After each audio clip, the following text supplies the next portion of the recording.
चलिए हम लोग कल गोल्डबैक कंजेक्चर के बारे में बात कर रहे थे और प्राइम नंबर्स की जो थ्योरेटिकल डेवलपमेंट था वो भी हमने किया था।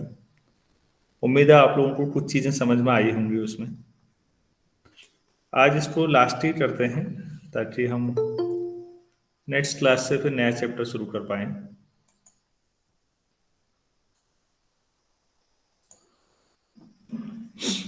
एक छोटा सवाल दे रहा हूं मैं आप लोगों को।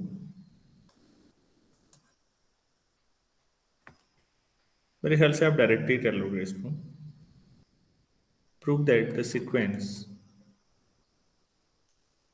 Prove that the sequence n+1 factorial -2 n+1 factorial -3 n+1 factorial -n+1 produces n consecutive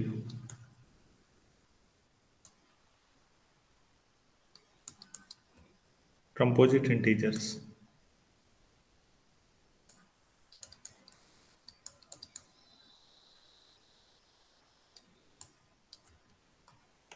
The n is greater than 1. क्या ये सवाल हमने किया हुआ है? Yes sir. तो मेरे ख्याल से इसमें कोई ऐसी दिक्कत है नहीं। ये वही सवाल तो हुआ, वहां प्लस में था, यहाँ माइनस में चल रहे हैं। मतलब माइनस लेके भी काम किया जा सकता, अभी भी ये सब कंपोजिट ही आएंगे ना। Yes sir. Yes sir. ठीक है।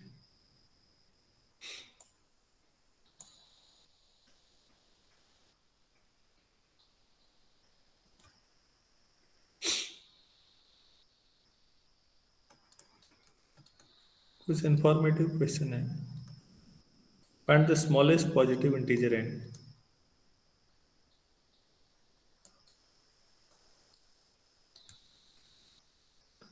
for which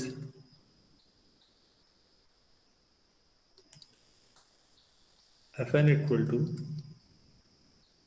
n square plus n plus 17 is composite.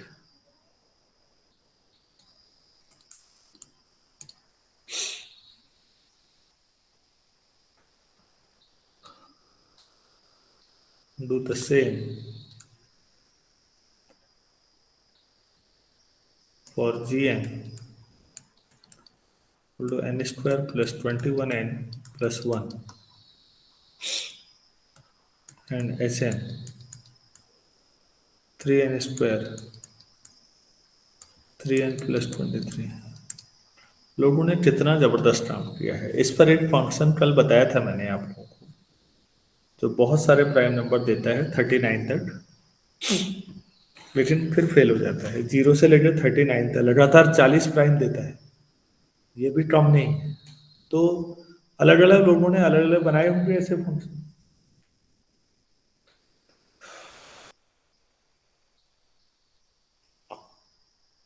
तो उसी में ये भी है। क्या आप बता सकते हैं n equal to F N में क्या रखे हैं n, ये कंपोजिट आ जाए?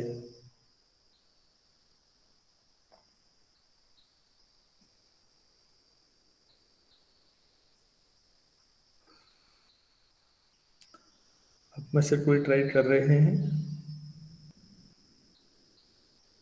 17।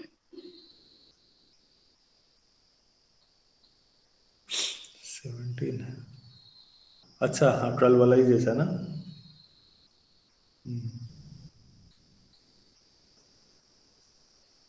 कल भी तो था n+1 वाला। Yes sir. ठीक है ठीक है, 17 ही होगा फिर। एक मिनट में बुक 11th क्वेश्चन है ये 3.3 का।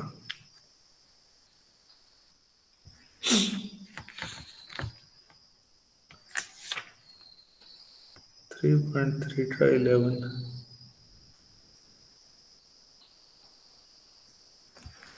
17 और इसने एच के लिए दे रखा है बस।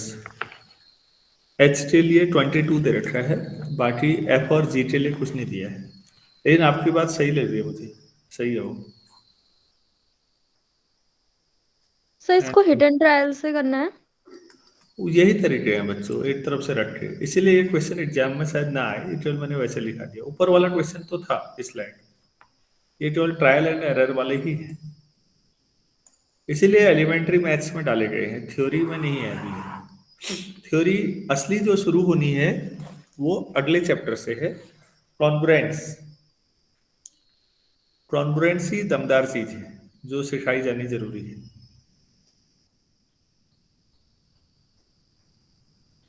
क्वेश्चन है, for n greater than 3 prove that the integers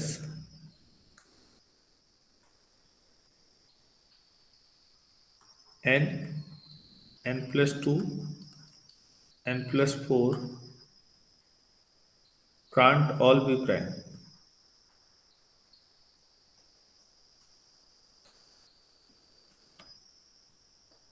n अगर 3 से बड़ा ले लो तो कभी भी n, n plus 2, n plus 4 तीनों प्राइम पॉसिबल ही नहीं है, ऐसा क्यों कह रहे हो?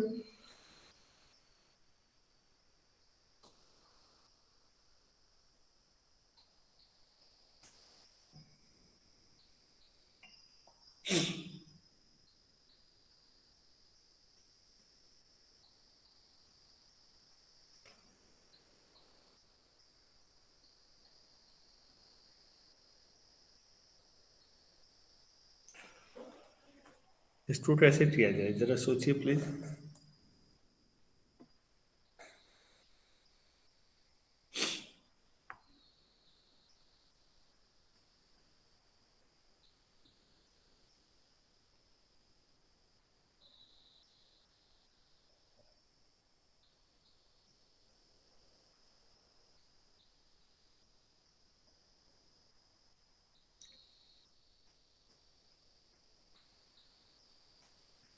एक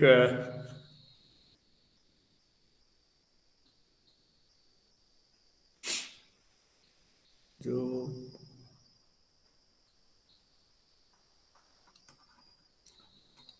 मैं ट्रायल कर रहा हूँ अभी, आप मत लिखिएगा, division algorithm n equal to 6 r plus, नहीं, n इक्वल टू 6 कुछ भी q प्लस r लिखता हूँ, तो 6 से किया तो r 5 और 0 के बीच में, कोई भी नेचुरल नंबर ऐसा लिखा जा सकता है, 3 से बड़ा लेना है वैसे भी सोच रही हूँ, ठीक है। अब एक बात बताइए, अगर r 0, 2 या 4 होता है तो n जो हो जाएगा, 6 क्यू होता है तो 6 से 8 फैक्टर है, 6 क्यू प्लस 2 होता है तो भी 2 फैक्टर है, 6 क्यू प्लस 4 है तो भी 2 फैक्टर है, तो n जो है कंपोजिट हो जाएगा ना। Yes sir. इसमें n को भी प्राइम होना है बच्चों, देखो ऊपर सवाल में सबसे। अच्छा, अगर मैं r इक्वल टू 1 ले लूं तो n क्या हो जाएगा, 6 क्यू प्लस 1, ठीक है, तो ये प्राइम पॉसिबल है, लेकिन n प्राइम होगा तो n प्लस 2 और n प्लस 4 पे देखते हैं, n प्लस 2 कितना हो जाएगा, 6 क्यू प्लस 1 प्लस 2। अब आप ही बताइए ऐसा बन जाएगा या नहीं।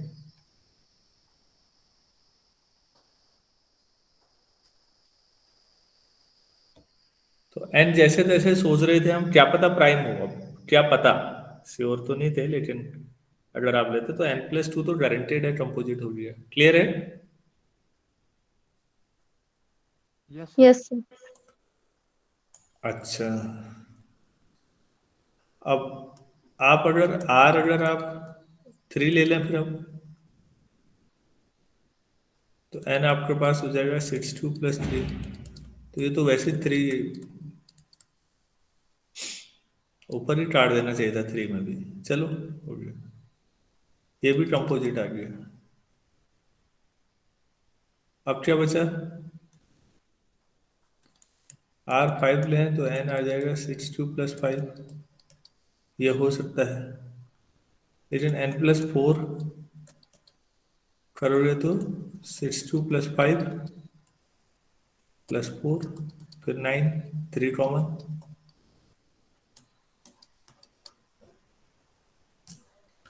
तो क्योंकि आप किसी भी n को ऐसे लिख सकते थे और r की कोई भी वैल्यू रख लो, ये कंपोजिट आ रहा है, गारंटेड है, तो ये तीनों प्राइम हो ही नहीं सकते एक साथ कभी।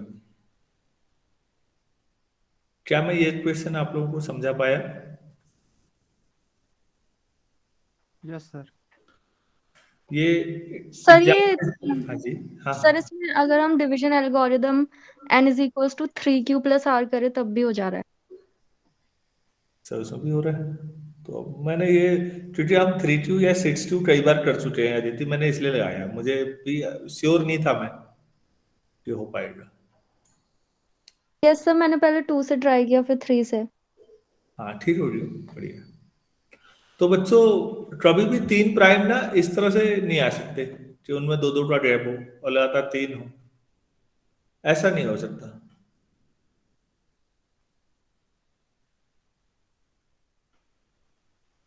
सभी लोग कन्विंस हैं इस बात पे? अरे बाकी लोग भी सहमत है कोई? Yes sir. तो यस। इसमें हाँ, जो अदिति ने कहा कि 3Q+R से भी हो जा रहा है, तो भाई ये तो बहुत ही अच्छी बात है। आप लोग वैसे देख लीजिए और उसे भी कर लीजिए, मेथड 2 डाल देना यार, दो दो मेथड हो जाएंगे। बच्चों ये इसलिए अच्छी ब्रांच है क्योंकि यहाँ फिर भी हम सोच लेते हैं, नंबर ही तो सोचने हैं, नेचुरल नंबर में ही काम करना है। तो यहाँ से मैं एक आपको बताता हूँ, एक हेडिंग ये है, prime triplet.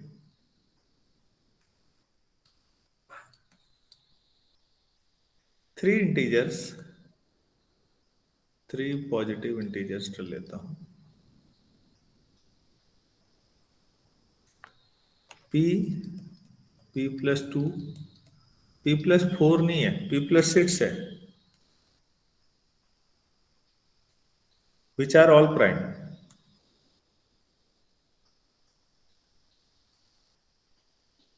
Are called a prime triplet.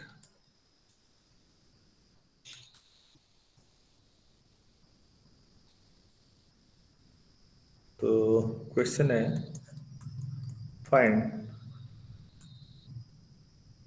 5 sets of prime triplets. ये क्वेश्चन है इसके बाद इस बुक में। बताओ यार, कोई एक आध बता दो, बाकी सोचते रहना। p 3 5 plus 11। टू p+4 तो होने 5 चाहिए, 11 अभी कर लिया। हाँ जी, 3 5 11 11 13 19। 3 5 11 बैठे ऐसे ही। yes sir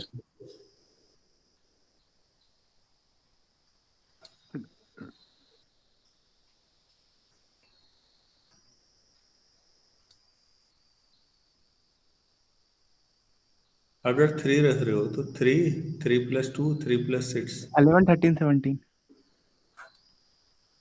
11 13 17, 11 13, हाँ ये हो। और कोई? ये ठीक है कपिल। 27 29 33। नहीं सर, ये नहीं होगा। 29 नहीं होगा। सो ना वो खाली वैसा काम है, मतलब प्राइम ट्रिपलेट कभी पूछा जाए तो p+2 p+4 अब नहीं बोलेंगे, क्योंकि p+4 वाला आपने ऑप्शन ऊपर देख लिया, तीन प्राइम ऐसे आ ही नहीं सकते, ये पढ़ लिया आपने। तो उस वार्निंग के बाद ये डेफिनेशन लिखा ना जस्टिफाइड है।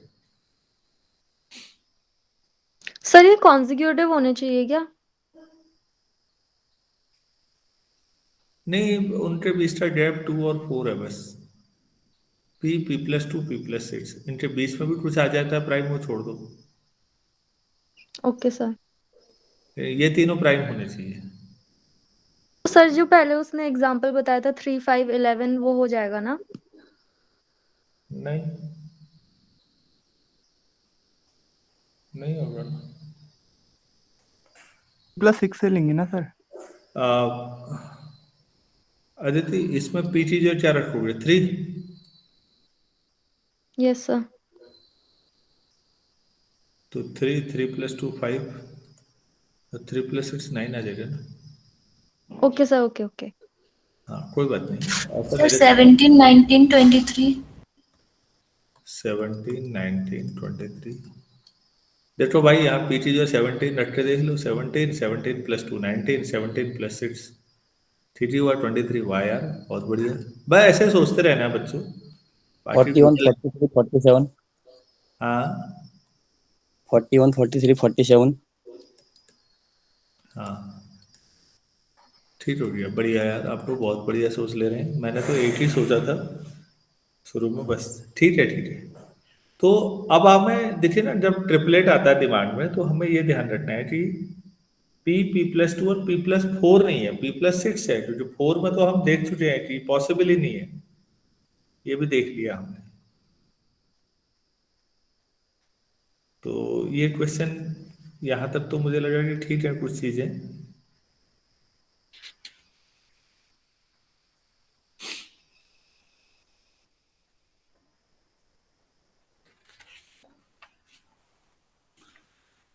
अब कई अनआंसर्ड क्वेश्चंस और भी हैं, जिनके आंसर आज तक कोई नहीं दे पाया है। ट्रायल चल रहे हैं, ढेर सारे कंजेक्चर हैं और मजेदार भी हैं कंजेक्चर हैं। लिखते हैं यार इसी को। Another unanswered question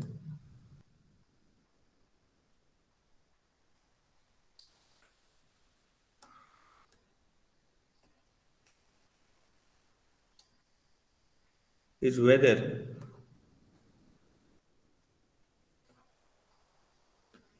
there exists an infinite number of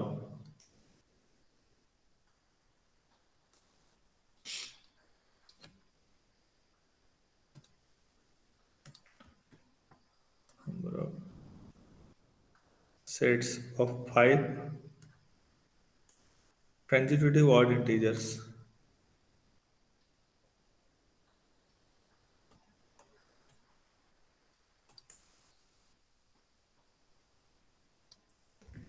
of which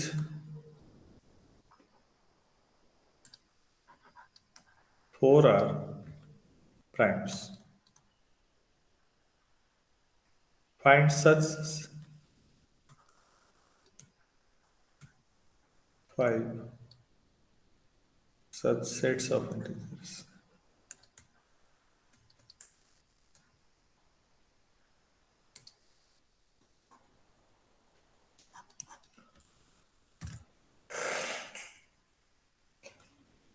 पांच लगातार और बोलिए, और पांचों में से 4 जो होने चाहिए प्राइम होने चाहिए।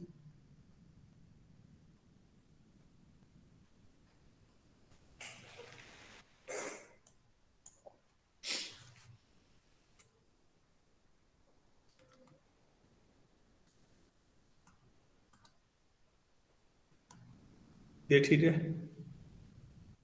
Yes yes sir. Sir.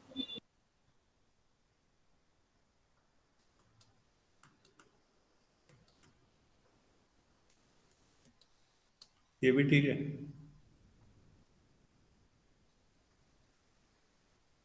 Yes sir. सोचते रहना है यार, ऐसा ठीक है। मतलब मालूम है कि ऐसे भी सवाल है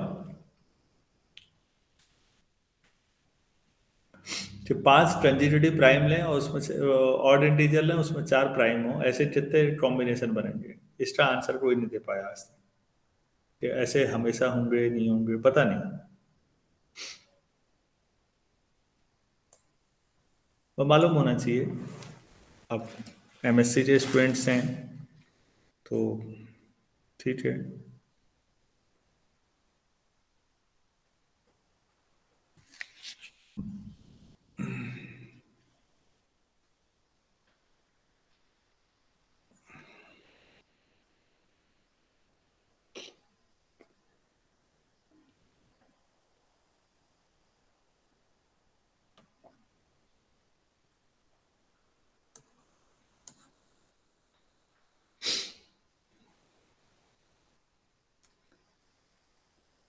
नेक्स्ट है let the sequence of primes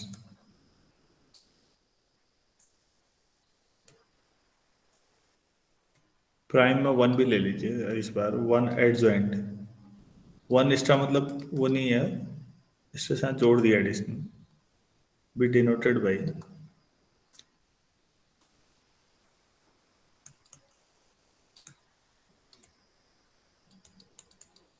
P1 1, ये P0 है 1, ताकि पहला प्राइम 2 हो, P2 3 हो, P3 5 हो, वही ऑर्डर रखा है, बस P नॉट रख दिया। ये ऐसा हो गया जैसे हीट एंड थर्मोडायनेमिक्स पढ़ाते समय जीरोथ लॉ ऑफ थर्मोडायनेमिक्स पढ़ा होगा आप लोगों ने, यस सर। उसका नाम जीरोथ लॉ क्यों रखा गया?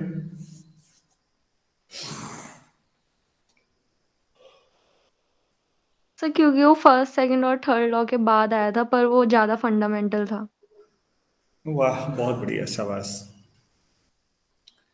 First law, second law, third law के बाद ये बात समझ में आई थी, थर्मल इक्विलिब्रियम की बात तो हम कर रहे हैं भाई, तो एक जीरोथ लॉ होना चाहिए था, एक फंडामेंटल लॉ तो मिसिंग है। हम फंडामेंटल की बात तो कर रहे हैं, हम थर्ड लॉ में पहुंचिए, नस्ट हीट इक्वेशन और बाकी चीजों में, एंट्रोपी, तो फंडामेंटल लॉ लाए, फिर अब उसको कहाँ रखते? या तो फिर सबको ऑर्डर बदलना पड़ता लॉ के, फिर गड़बड़ हो जाती कि सेकंड लॉ बताओ जो पहले फर्स्ट था, वो जो सेकंड था अब जो थर्ड है, ये तो बड़ा कंफ्यूजन होता। तो इससे अच्छा उसी को उठा के 0 नंबर पे रख दो। तो बच्चों कुछ ऐसा ही है, पी नॉट में भी कर रखा है, समझ में आया? Yes sir. हाँ, एक सीक्वेंस है जिसमें 1 पी नॉट ले लिया, बाकी सब प्राइम ही है, P2 P3 P5। ठीक, अब आगे स्टोरी देखिएगा कितना शानदार क्वेश्चन कंस्ट्रक्ट किया है। बच्चों क्वेश्चन बनाना आंसर देने से ज्यादा टफ है। अगर ईमानदारी से आपसे कहा जाए कोई इनोवेटिव सा अच्छा सा सवाल बनाइए ना, तो मेरे ख्याल से आपको रियलाइज हो जाएगा कि ये बनाना शुरू करिएगा कभी, जो कुछ नया हो और अलग हो और लॉजिकल भी हो, तो आपको महसूस हो जाएगा कि ये वाकई टफेस्ट कामों में से एक है क्वेश्चन बनाना। ज्यादा क्रिएटिविटी चाहिए और नॉलेज भी चाहिए। हम लोग कई बार आलोचना कर देते हैं, बस हो गया।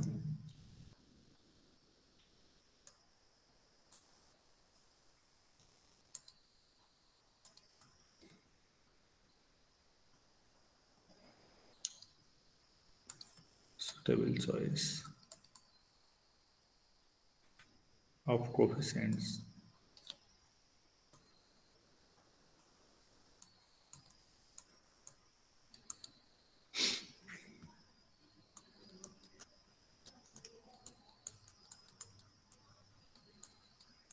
Equal to plus minus 1 such that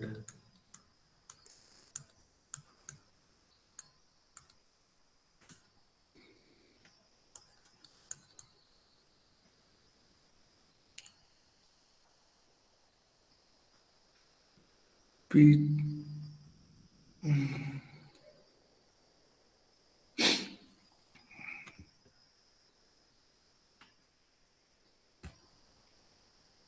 Pk k from 0 से 2n minus 2 और ऐसे P2n plus 1 2 times P2n epsilon k Pk k 0 से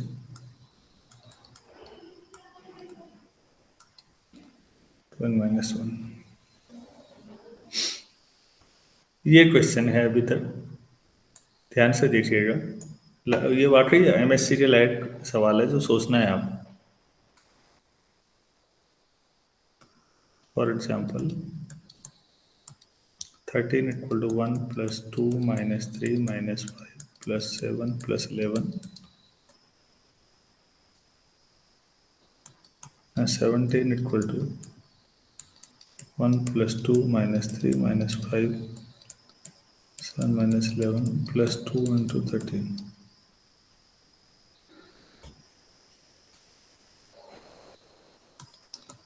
Find similar representation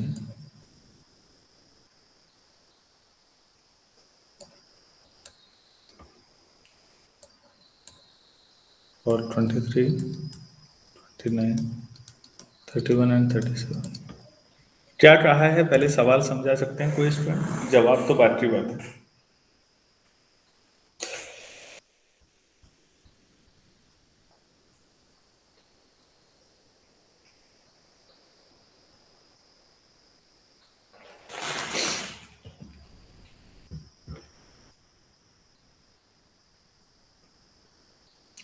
एप्सिलॉन के की वैल्यू या तो +1 है या -1 है। आप प्राइम क्रॉस सम डिफरेंस किसी तरह करके आप हर प्राइम नंबर को लिख सकते हो, ऐसा लिखा हुआ है या नहीं?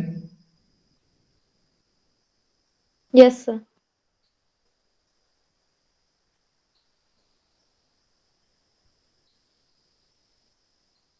और इलस्ट्रेशन भी दे रखे हैं कि 13 कैसे लिखेंगे आप? 13 कौन से नंबर का प्राइम है सोचो। P3 5 है, ऊपर क्वेश्चन में दे रखा है। P4 7 होगा, P5 11 होगा, P6 होगा 13।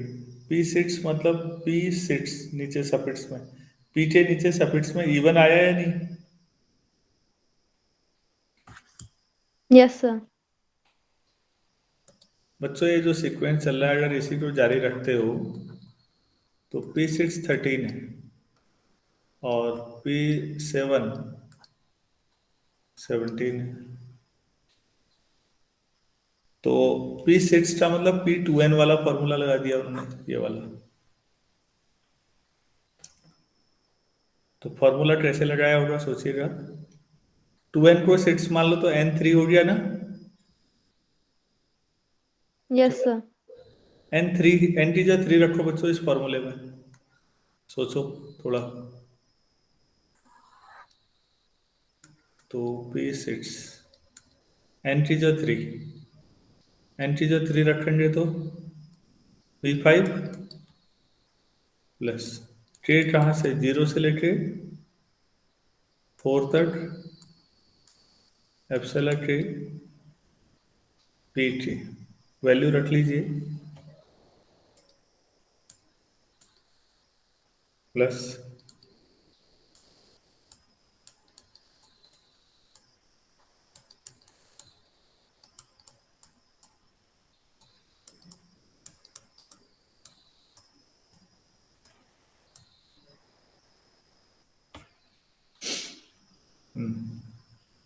एप्सिलॉन आप प्लस या माइनस में से चूज करेंगे, कर सकते हैं, और इस तरह से रख सकते हैं कि ये P6 आ जाए, मतलब 13 आ जाए।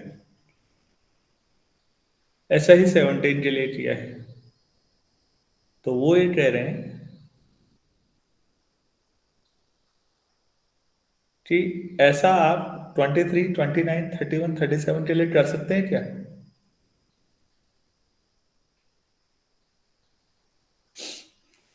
सोचा जा सकता है। Yes sir. फॉर्मूला तो लिख सकते हैं आप लोग। Yes.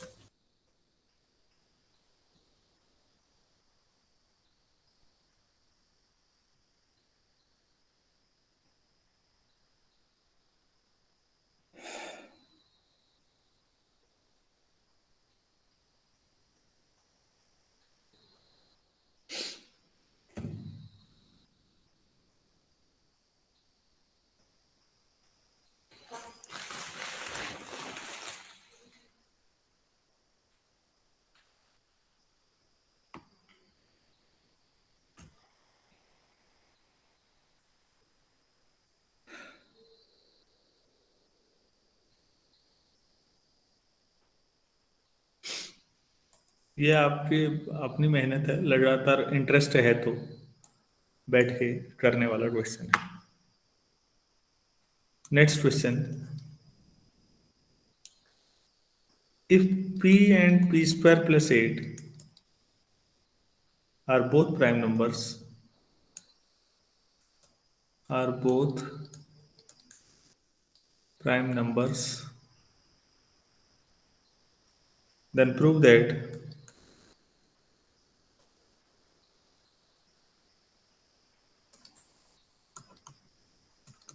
p square, p square नहीं p क्यूब है, पुरानी किताब में कई बार साफ नहीं दिखता, p cube plus 4 is also prime.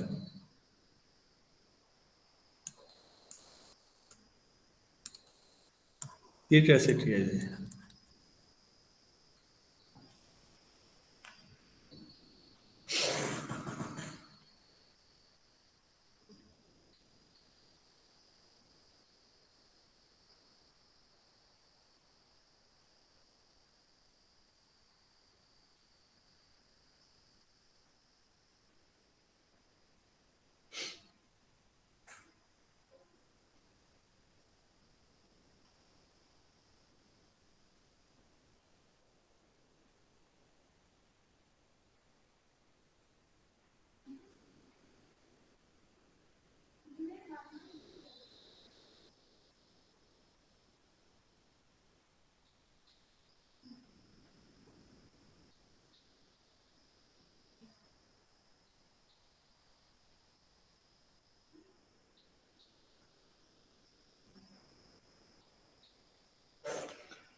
कुछ हिंट सोच सकते हैं आप लोग?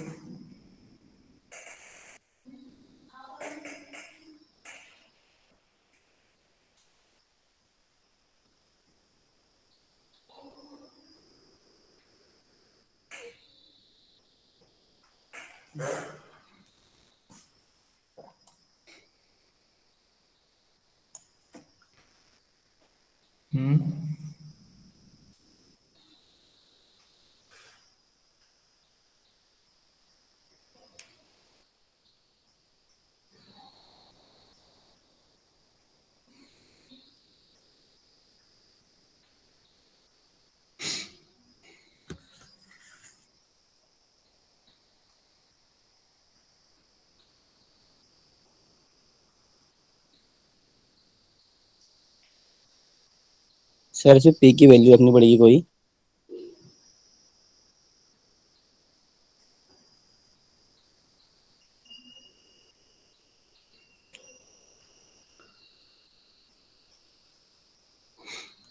सेट स्टेप प्लस आर अगर मैं रखता हूँ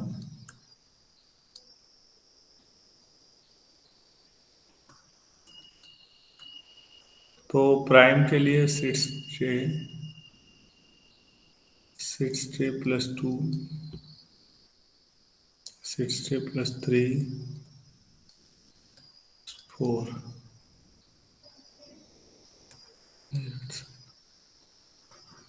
तो प्राइम जो होगा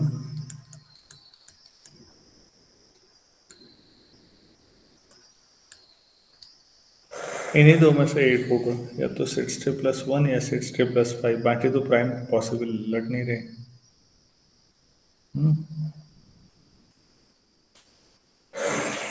यही पॉसिबल प्राइम है।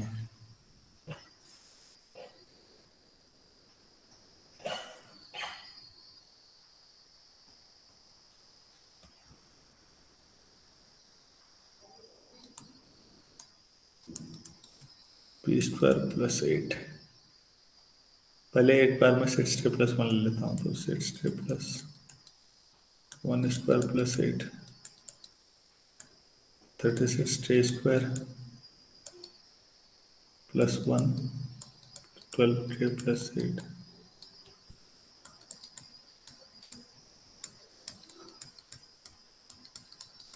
तो ये प्राइम नहीं रहा, 3 कॉमन आ जाएगा, तो सिक्स जे प्लस 1 भी नहीं रख सकते। तो अब six J plus 5 8 choice last और देखते हैं।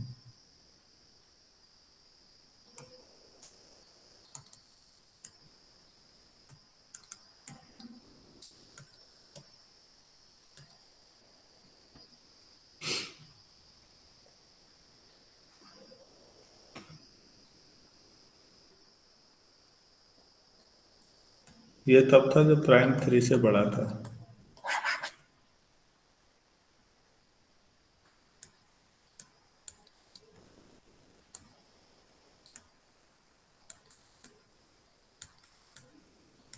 थर्टी थ्री आ जाएगा, ये 3 कॉमन आ जाएगा, ये भी नहीं।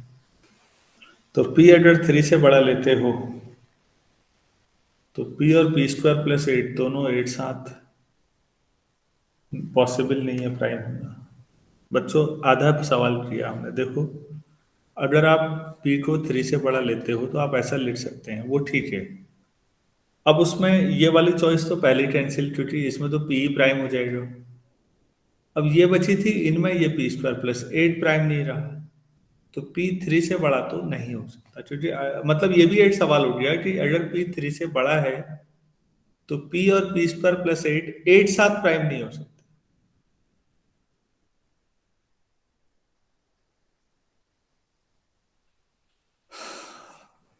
ठीक हो गया, तो p 3 से बड़ा नहीं हो सकता, तो p जो होगा वो 3 से छोटा, यही होगा। तो p अगर 3 मानते हो तो p² + 8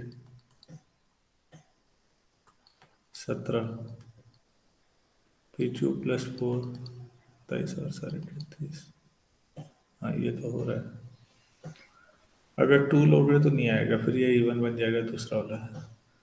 तो 3 से छोटा था, मतलब p 3 के बराबर ही होगा, बस यही चॉइस है।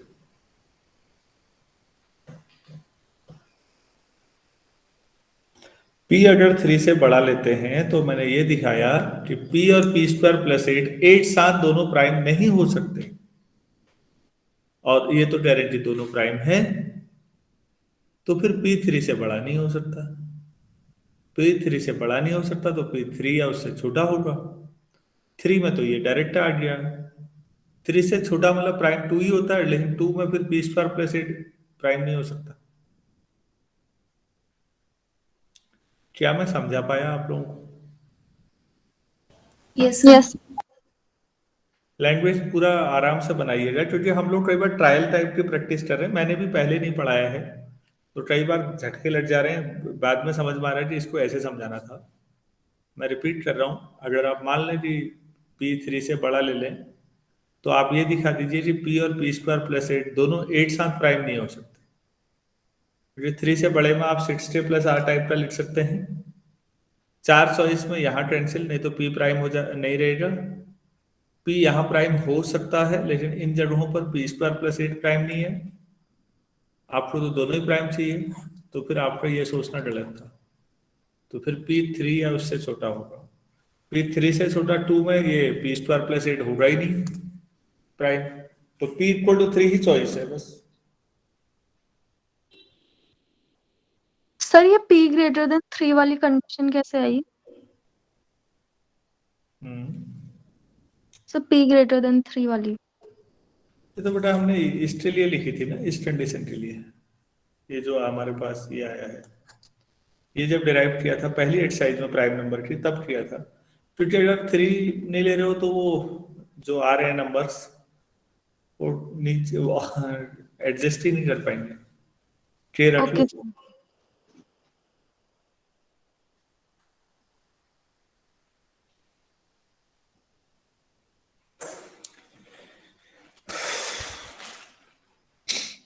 अच्छा सवाल था फिर भी ये।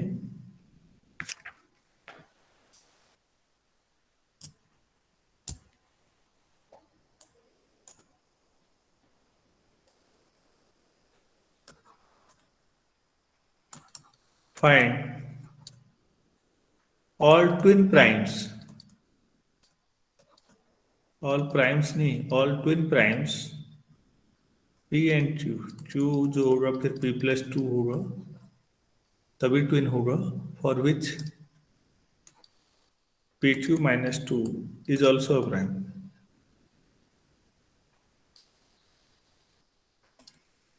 थोड़ा सोचिए तो, इसमें फाइंड करने हैं, निकालने हैं।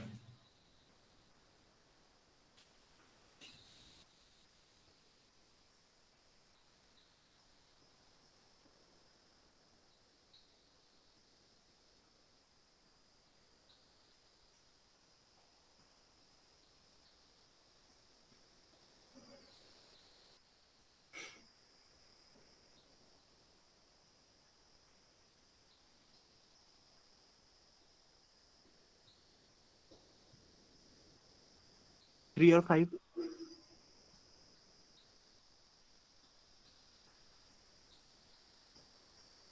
हम्म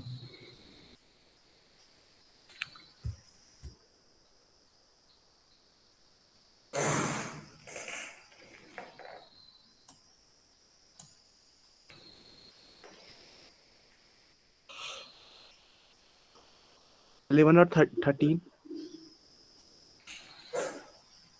11 और 13 का प्रोडक्ट कितना आता है? 13 11 जा 13 10 जा 130 हो गया 143।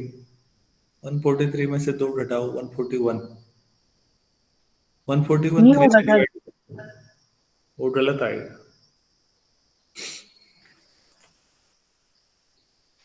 ट्रायल एंड एरर से एट आंसर तो आपका सही आ गया कि पी को 3 मान लो तो क्यू 5 आ गया, ये तो ठीक है। अब इससे बड़ा लेके देखते हैं। सपोज पी जो है 3 से बड़ा ले रहा हूँ, देन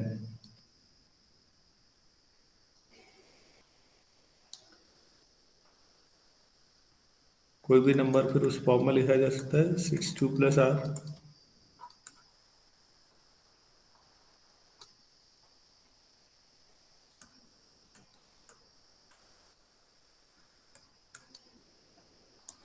तो 62 प्लस 2 प्लस 3,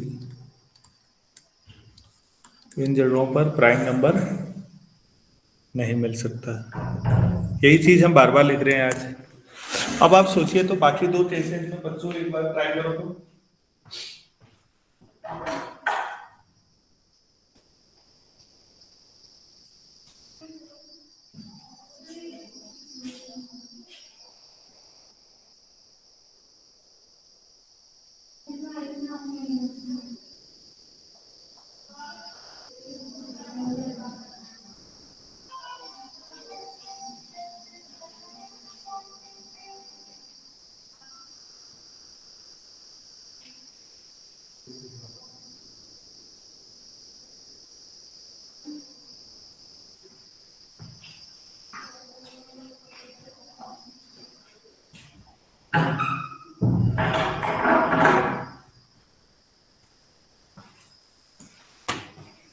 कुछ हो पा रहा है?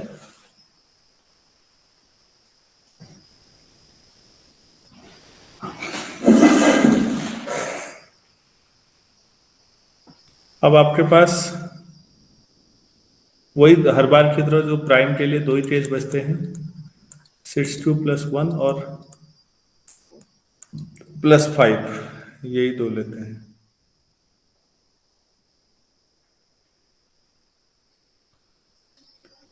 अगर आप p को 62 प्लस 1 मानते हो तो q क्या हो जाएगा?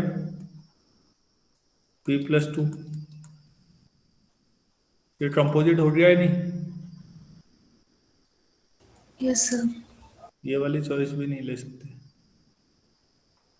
अगर आप p 62 प्लस 1 ले लें, सॉरी 5, तो q 62 प्लस 5 प्लस 2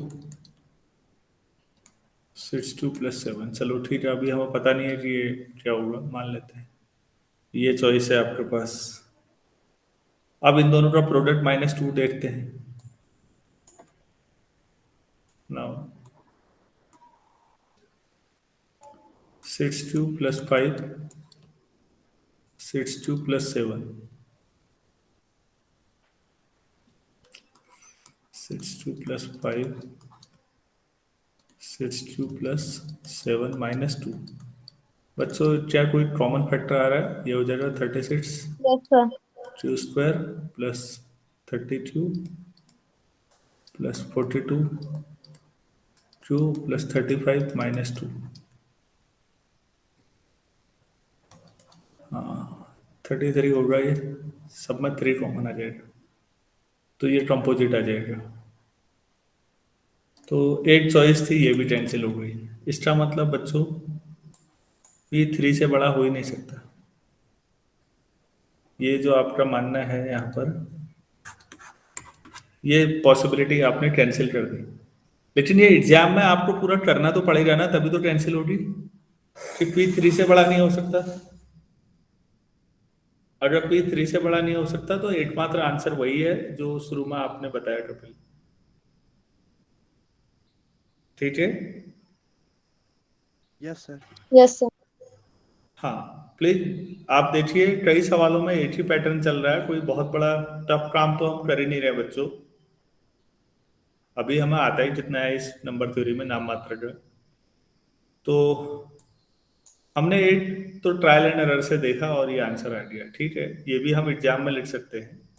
और हम ये देख रहे हैं कि इसके अलावा हम पॉसिबिलिटी कैंसिल कर रहे हैं। अगर P3 से बड़ा हो तो हम ऐसे लिख रहे हैं, और जो ऐसे लिख रहे हैं उनको फिर ये चॉइस तो हो ही नहीं सकती क्योंकि इनमें P प्राइम आ जाएगा। तो P प्राइम ना हो यही पॉसिबल चॉइस है। उनमें भी एक चॉइस इसलिए कैंसिल हो गई कि जब P ये लेते हो तो Q कंपोजिट आ रहा है, तो लास्ट चॉइस यही बची 6Q + 5। लेकिन ये लेके P2 - 2 कंपोजिट आ गया, तो फिर P का 3 से बड़ा होना नामुमकिन है।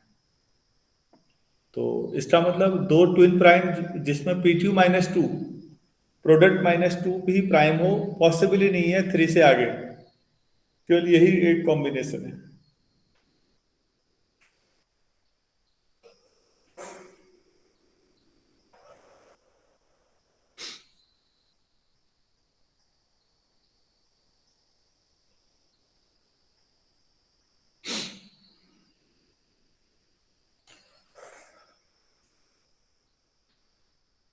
तो बच्चों अब इसमें लगभग क्वेश्चन हो गए हैं।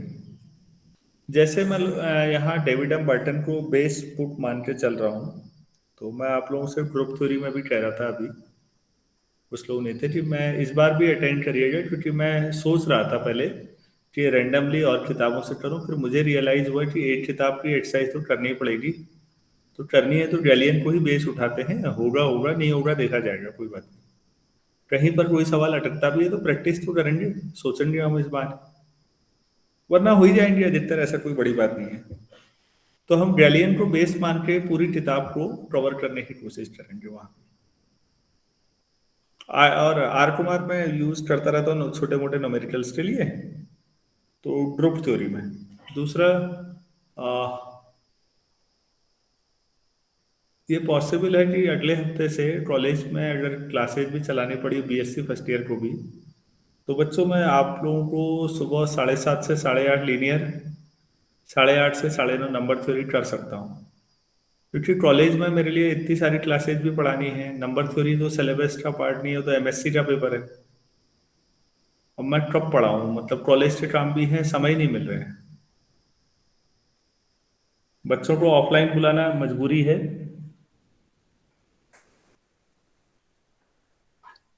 तो मेरे दिमाग में ये आ रहा है 7:30। अभी मैंने फाइनल नहीं बोला आपसे, लेकिन मैं ये सोच रहा हूँ ये लीनियर अलजेब्रा के लिए, और वहीं कंटिन्यूएशन में ही मैं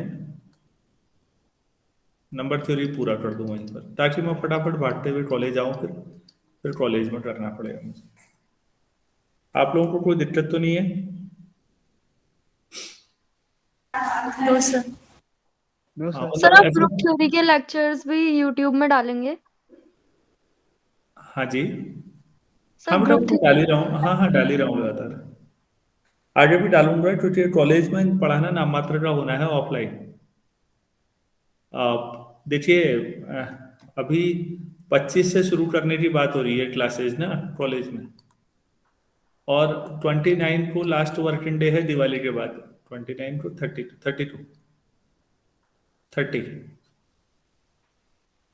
30 लास्ट वर्किंग डे है। 30 सैटरडे है, 31 संडे है, और फिर खुल रहा है 8 तारीख को, 8